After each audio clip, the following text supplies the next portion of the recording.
ประเทศที่ลาวเชิญเข้ามาเฉลิมฉลองวันชาติครบรอบ50ปีหนึ่งในนั้นมีประเทศกัมพูเชียแต่ว่าบ่มีประเทศไทยเข้าร่วม ทักทายสวัสดี FC แฟนคลับทุกท่านที่เคารพและนับถือเป็นอย่างสูงมาพบมาพ้อกันคลิปนี้ มีเรื่องราวข้อมูลข่าวสารเกี่ยวกับแขกที่ถูกเชิญเข้ามาร่วมเฉลิมฉลองวันชาติลาวครบรอบ50ปีกลายเป็นกระแสฮือฮาและสื่อสังคมออนไลน์ของต่างประเทศจับตาเบิงจับตามองเนาะที่ผ่านมาแล้ววันที่2ธันวาคมมื้อนี้วันที่5แต่ค่อยอยากจะนำพาทุกคนเนาะไปและกล่าวถึงว่าแขกที่สำคัญมาจากประเทศใดแดที่เข้ามาร่วมในพิธีเฉลิมฉลองสวนสนามวันชาติลาวครบรอบ50ปีถ้าพวกเจ้าได้ฟังแล้วจะอึ้งที่ผ่านมาเฮาได้ยินสื่อสังคมออนไลน์ตั้งแต่เหตุการณ์ระหว่างกัมพูเชียและไทยทะเลาะวิวาทกันอยู่เขตชายแดนก็เห็นนักข่าวของทั้งไอ้น้องฝั่งไทยพยายามประโคมข่าวใส่ว่าลาวกำลังจะบุกกัมพูเชีย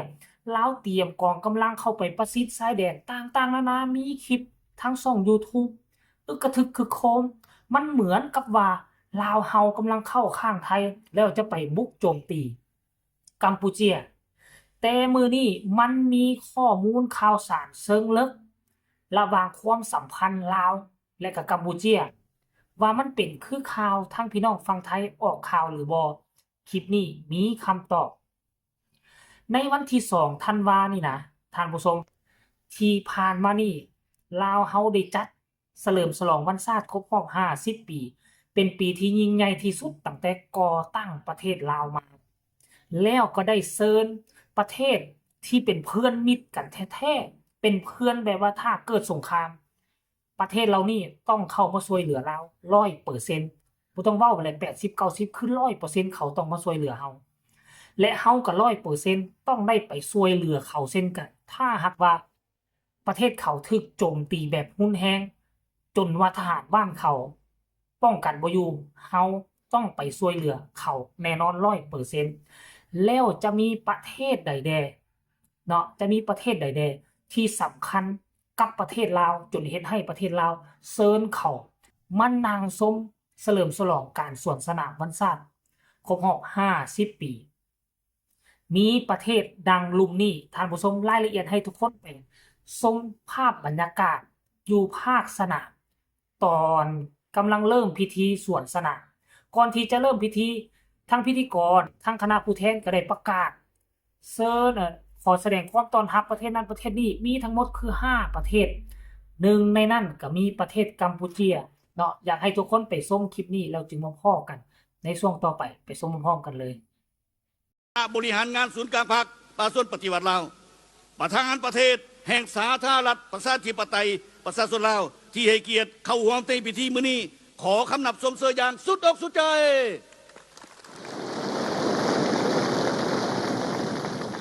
ขอแสดงความยินดีคำนับหับตอนสหายจุมลีเสยสอนสหายบุญยังวรจิตอดีตเลขาธิการใหญ่อดีตประธานประเทศแห่งสาธารณรัฐประชาธิปไตยประชาชนลาวขอคำนับสมเสย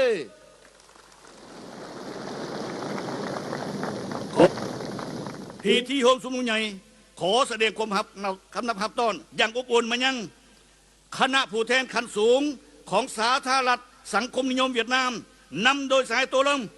เลขาธิการใหญ่คณะบริหารงานศูนย์กลางพรรคคอมมิวนิสต์เวียดนามขอแสดงความสมเสยอย่างสุดอกสุดใจ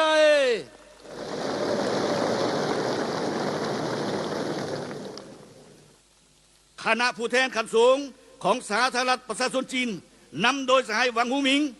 คณะประจำกรมการเมืองศูนย์กลางพรรคคอมมิวนิสต์จีนประธานสภาที่ปรึกษาการเมืองประชาชนจีนขอคำนับสมเสยอย่างสุดอกสุดใจ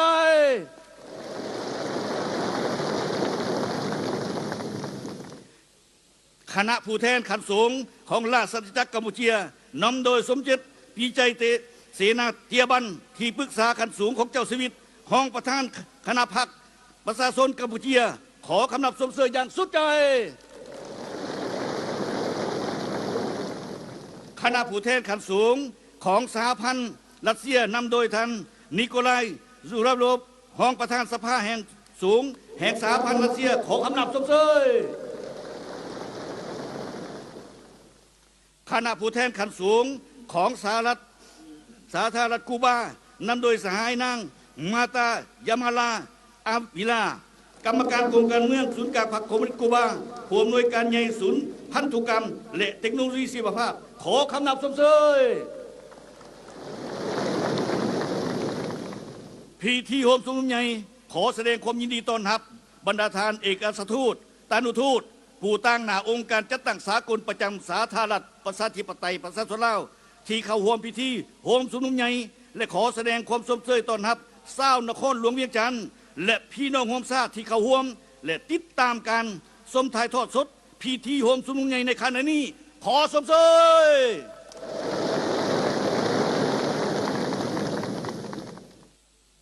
รายการต่อไป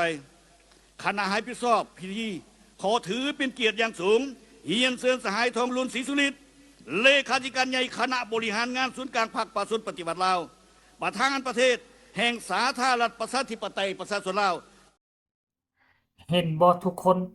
คนได้ฟังเต็มสองหูได้เบิ่งเต็มสองตาแล้วหรือบ่ประเทศทับอิฐที่ลาวเอ่ยถึงที่มีความสำคัญมาเบอร์หนึ่งนั่นก็คือเวียดนามที่สองก็คือจีนที่สามคือรัสเซียที่สี่คือกัมพูเชียที่ห้าคือคิวบาห้าประเทศที่สำคัญที่สุดมีกัมพูเชียนี่เป็นทั้งเตียบันพลเอกเตียบันที่เข้ามาร่วมนั่นหมายความว่าจังไดนั่นหมายความว่าคลิปข่าวที่พวกเจ้าได้ชมกันอยู่ใน YouTube คือออกข่าวมื้อละ10คลิปที่ออกข่าวประโคมข่าวว่าลาวเตรียมบุกกัมพูเชียลาวยกทัพไปประชิดชายแดนกัมพูเชียนั่นบ่มีมูลความจริงเด้อเพราะว่าหยังสายสัมพันธ์ของกัมพูเชียกับลาวมันยากที่จะเอ่ยถึงและมันบ่มีอิหยังมาเฮ็ดให้สองประเทศของพวกเราแยกตัวออกจากกันได้ลาวกัมพูเชียเวียดนามจีนรัสเซียคิวบา5ประเทศนี้จะจับมือกันเหนี่ยวแน่นต่อต้านศัตรูผู้ใดมารุกรานกัมพูเชียซ้ำเป็นศัตรูกับลาวผู้ใดมารุกรานลาวซ้ำเป็นศัตรูกับกัมพูเชียและอีก4ประเทศนั้น5ประเทศนี้กอดคอกันเหนียวแน่นบ่มีมูลความจริงที่ลาวยกทัพไปประชิดชายแดนลาวถือว่าเป็นข่าวเท็จเป็นข่าวบ่มีมูลความจริงเด้อท่านผู้ชมเนาะเอาคลิปนี้ก็น่าจะฝากฝังเอาไว้ซ้ำนี้ก็แล้วกัน5ประเทศเพื่อนมิตรสหายที่เหนียวแน่นที่สุดของลาวกระจ่างแจ้งกันหมดแล้วเนาะฝากทุกคนกดไลค์กดแชร์กดติดตามไว้แน่เพื่อจะบ่พลาดคลิปดีๆแบบนี้ตลอดไปที่สำคัญอย่ากดข้ามโฆษณาผู้ใดมีคำตำหนิติชมคำคิดคำเห็นคือแนวใดให้ส่งข่าวมาใต้คอมเมนต์ก็แล้วกันสำหรับคลิปนี้สบายดี